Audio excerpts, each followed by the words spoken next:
Okay, so hi, this is Will again, and we're going to talk about the serial commands that go into the stepper motor driver. And the serial commands are, initiated by the PLC, and that's how they communicates with the stepper. We have relay outputs on the PLC, and the relay outputs aren't high speed enough to control a stepper motor. So what we do is we send serial commands to the stepper driver. The stepper driver just interprets what those commands are and takes care of making sure that it accelerates correctly and decelerates correctly. And all we have to do is basically, well, there's a couple different modes of operation, but basically what we do is we say we want you to go at this certain speed, and then we just tell it to start and stop and what direction it wants to go. That is the most basic setup that we have. Now we have another mode of operation for the single sensor where we tell it to go a fixed number of steps. Now it's going to be a little awkward because we're kind of going to show up how to set up the PLC here. We also, this is for the serial commands in the PLC part of the manual. We're also going to have a manual that talks about a linear actuator. And so that is going to talk about how you set up the software that goes inside this driver. So it's kind of got two different separate little videos, and there'll probably be two on each part. But right now we're talking about how do we configure the PLC to make the stepper motor work. So this is just our driver, and basically we've got a couple of status LEDs, and here is the serial port. Now I'm going to take a little walk around and we can look at a couple components. Now the first thing is we have these cables, and these are cables that we get from Automation Direct. They come with the stepper driver. Now they just have little phone jacks at the end, if anybody remembers what old phone jacks look like. But the thing to notice, and it's kind of important, is it only has cable markers on one end, and I don't know if you can read it, but the little cable marker here says drive end. You have to make sure that this end is plugged in to the drive and not into the PLC. The one without the marker plugs into the PLC. So if we walk over here, and here's our ports on the PLC. Here's our main Ethernet port. This is what we program the PLC with. And here is the serial port. And that snakes around and goes into our driver right next to the LEDs. So again, when we talk about Ethernet as our main port, that's because the serial line is dedicated to running the stepper motor. Now, if you have a standalone configuration, if you're just wanting to operate the platform without the linear actuator, then you could program it rather than Ethernet. You could do it serial, and we have a video on how you would do that. But our normal operation is Ethernet programs the PLC, and the serial is dedicated to the linear actuator. Now, when we take a look, and this is also the manual, and you need to take a look at this manual. It's a big manual. It's probably a couple hundred pages. Now, it has probably at least 100 different commands. We only use a handful of commands for what we're trying to do with the stepper motor. If you want, you can take a look at it. I'm sure you can come up with really good experiments to just drive the linear actuator in all sorts of different methods. But when we are doing it, what we need, and here's some of the details for the interface. Here's the connector that we have, and this is kind of a blow-up of a couple things that are important for us from the PLC standpoint. To configure the PLC properly, we need to configure it, the serial port for 9600, 8 data bits, 1 stop bit, and no parity. And the other thing that it has listed here, and for how we implement it, it's kind of important, is the communication is, everything is initiated by the PLC. So it's pretty much a call and response. And what we do is we send the driver basically a command that says, we want you to do this function. And the driver goes off and does it, and we don't really receive data from it. So we only use serial send commands when we're hooked up to the driver. I think what happens is when you send it a command, you get an acknowledge bit that says, yeah, we got the command. But that's the only data that's transferred back to the PLC. So it's really simple, and we only basically send commands. Now, another thing that you have to know is these commands for operating the stepper driver are buffered. So, and we'll find this out when we're taking a look at what we're doing with this program. But if we, for instance, and we'll show it, but if we hit the start button and we want it to manually move back towards the cup dispenser, for as long as we have our finger on that start button, it is loading up several commands.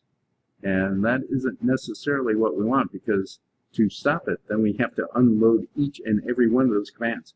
So if we have our finger on that button and it says go left 10 times, so our finger's on the button for 10 scans, so it's saying go left, go left, go left. So we have to stop, stop, stop for those 10 commands before it's actually going to stop. And there's ways around it, and we'll show you that, but be aware of that.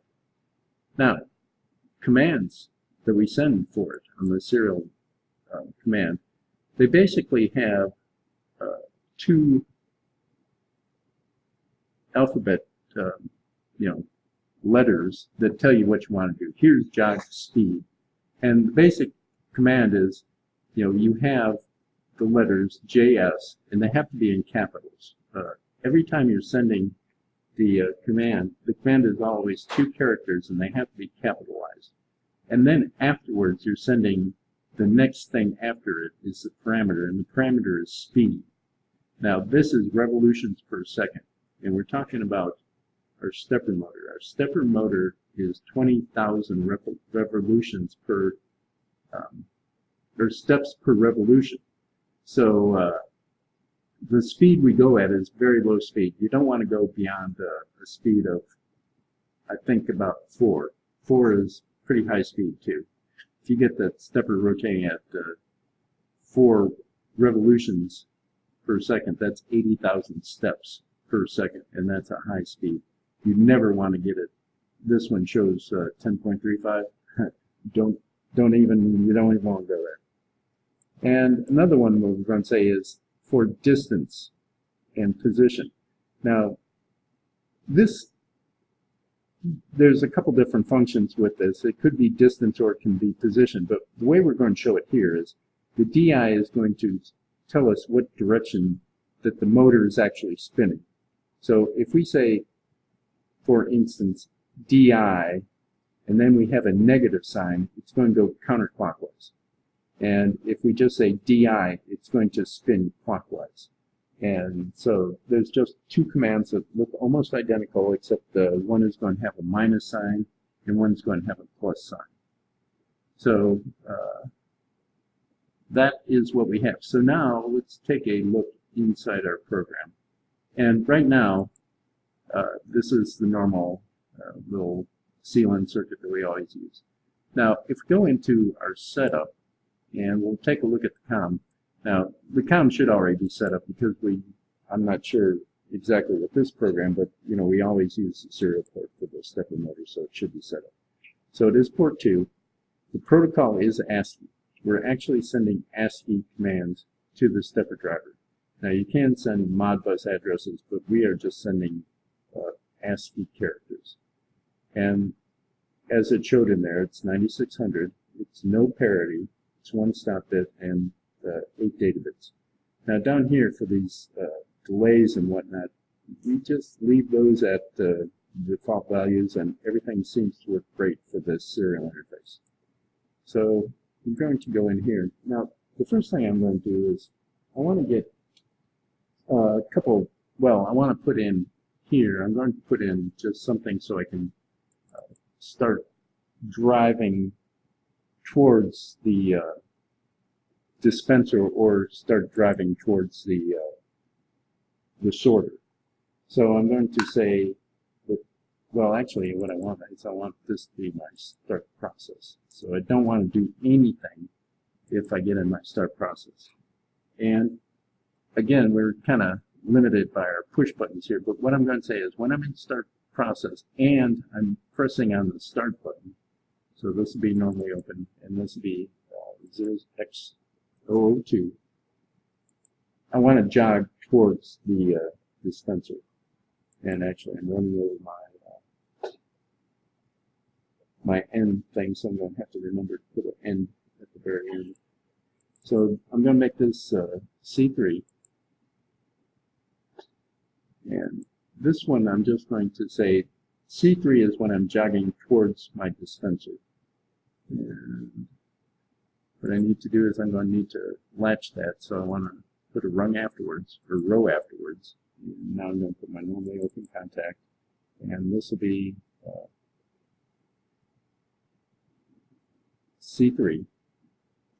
And now really what I need to do is I need to latch it around the start pin. So I'm going to find my line, and I've got to go out here and then up.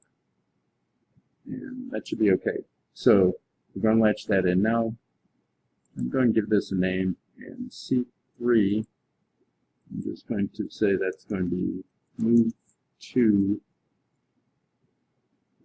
dispenser. And this is kind of our home position. This is the cup dispenser in. Now I'm going to go in here, I'm going to insert a rung afterwards. Now I'm just going to copy it, and I'm going to paste it down here. And for this one, what we're going to do is we're going to change this to our reset command. And we're going to make this C4. And we're going to make this C4. And then we're going to just change that to, say, move to the sorter. So our C4 is going to be moved to the sorter.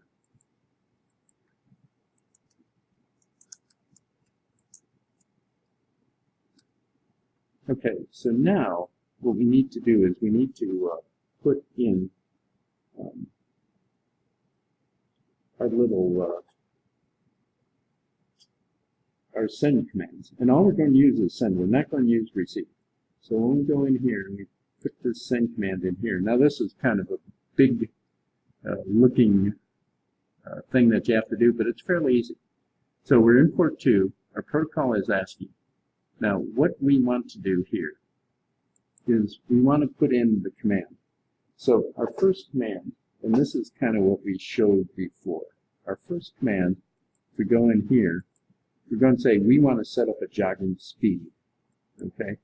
So what we want to do, and you have to put your commands in quote. So it's JS, and then it's the parameter. And let's go 3, not a pound sign. Now here is a little trick. Well, it's not a trick, but you just have to know what you're doing. We have to embed an ASCII character. And so you have your quotes for your command, and then you have to embed ASCII code. It's got to be the carriage return. So it's OD. And say OK.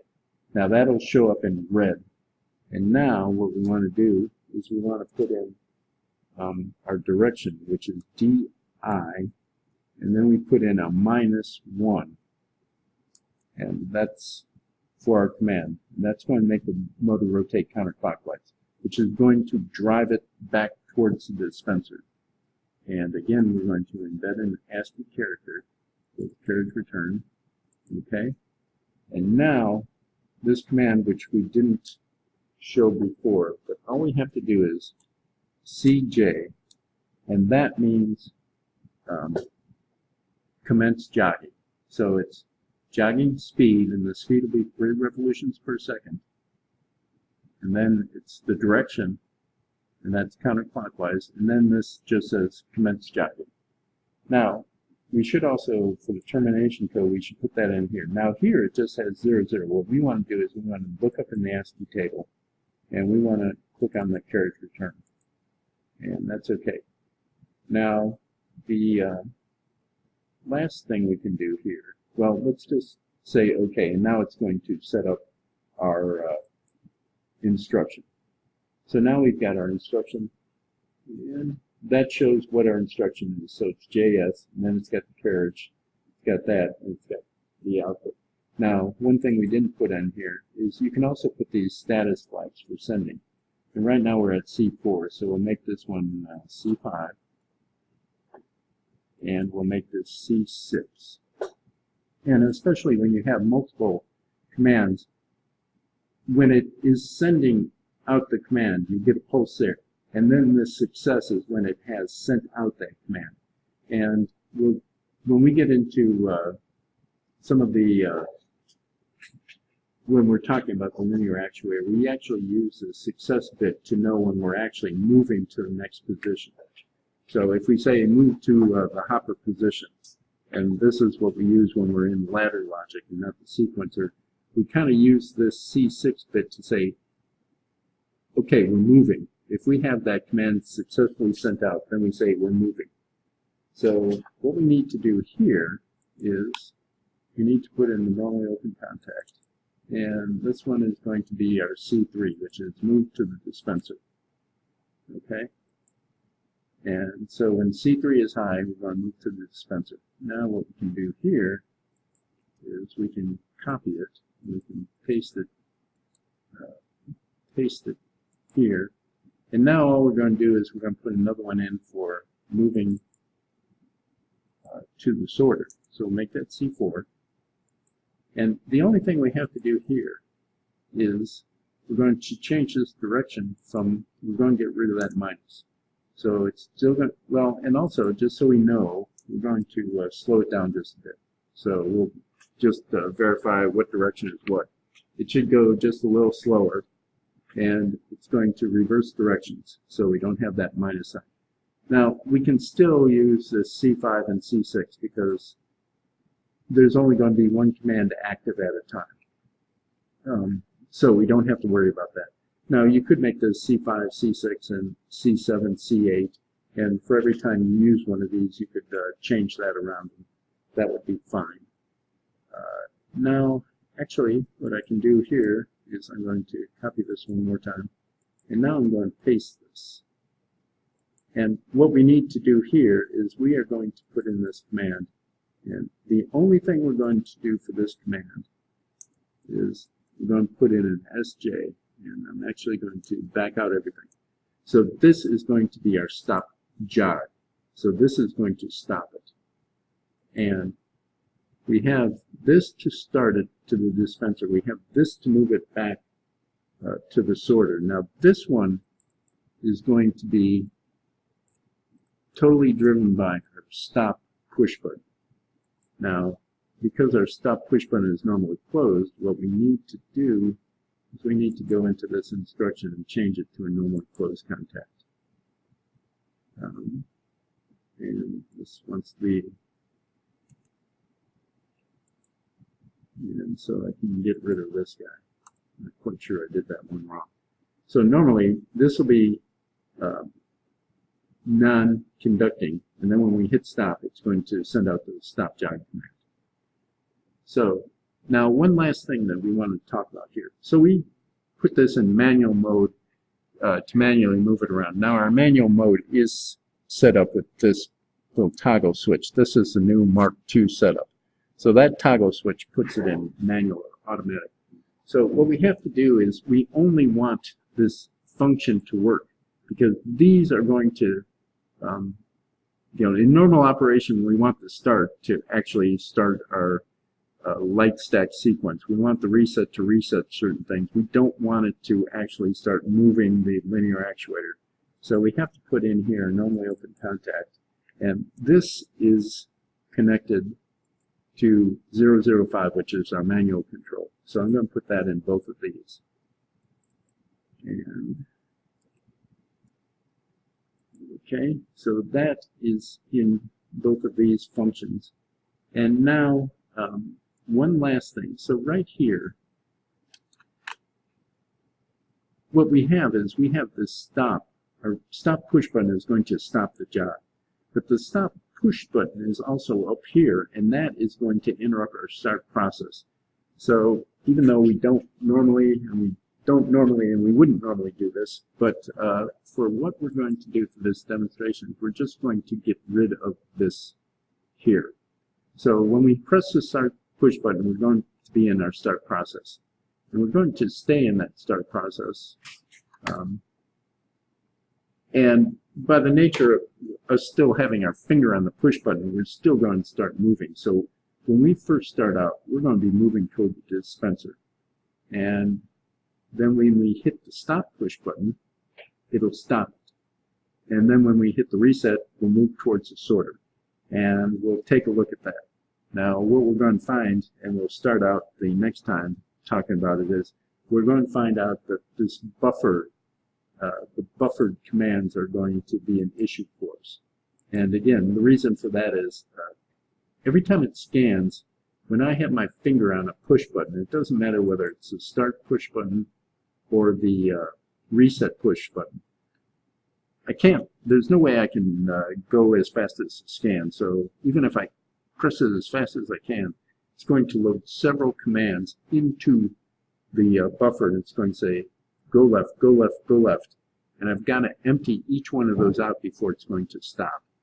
And that's going to be an issue. We'll take a look at that next time, but we've got an easy solution for that, and we can show how it's going to operate in normal system configuration next time.